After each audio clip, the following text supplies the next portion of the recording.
So is there really a quarter life crisis, right? So a lot of people worry that emerging adulthood is a very difficult time for adjustment.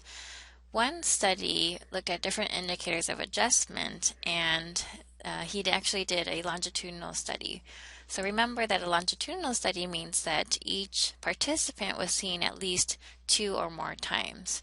And in this case, they were seen annually from age 18 to 25. So this strengthens the results of the study because you can actually see the trajectory over time and more firmly know that the trajectory probably looks this way, that there's no kind of uh, curve or something different in the middle between like ages 18 to 25, for example.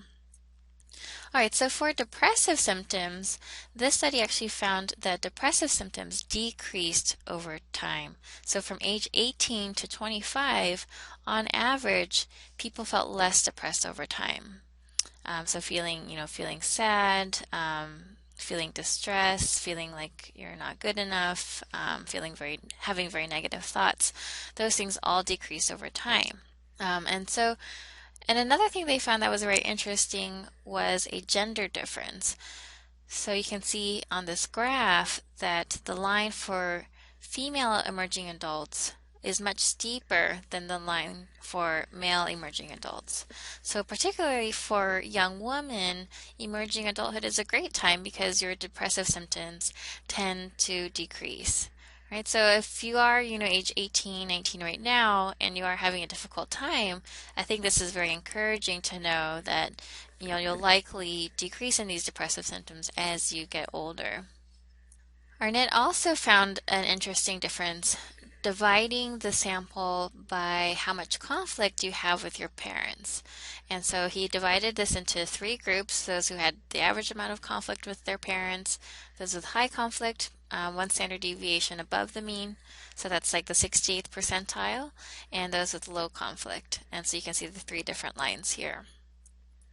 So you'll see if you look at the dashed line, on average, those with average conflict with parents, their depressive symptoms decline from age 18 to 25. But you can also see that the steepest slope, the dark black line, is for the group with high conflict with parents at age 18. So you can see that for them, depressive symptoms really decrease from age 18 to 25. And so, they don't really actually know the mechanism why, but you might think that it could be because they are, moving out from home. They have more independence, more financial independence. They have more say over what they can do, by age 25. And so if they do have this, stress and conflict with parents, they're able to kind of possibly have some distance or have more say over their outcomes as they get older and go into adulthood. So besides depressive symptoms, we also see a similar picture for other indicators of adjustment. For how much anger one expresses on a day-to-day basis. So these questions asked, how often in the past few months have you felt angry, lost your temper, yelled at people, or got into fights or arguments? That also decreased over time. So the highest levels were at age 18, and that negatively and linearly decreased by age 25. And again, you can see that the steepest slope is for those who had high conflict with parents. At age 18, you have a lot of conflict with your parents about something. You might feel angry a lot of the time, but as you gain more independence and have more say over your outcomes, and maybe if you move out from home, you have less of that anger being expressed. And then the final indicator Arnett looked at was self-esteem. And again, you can see for both males and females, there's an increase in self-esteem from age 18 to 25.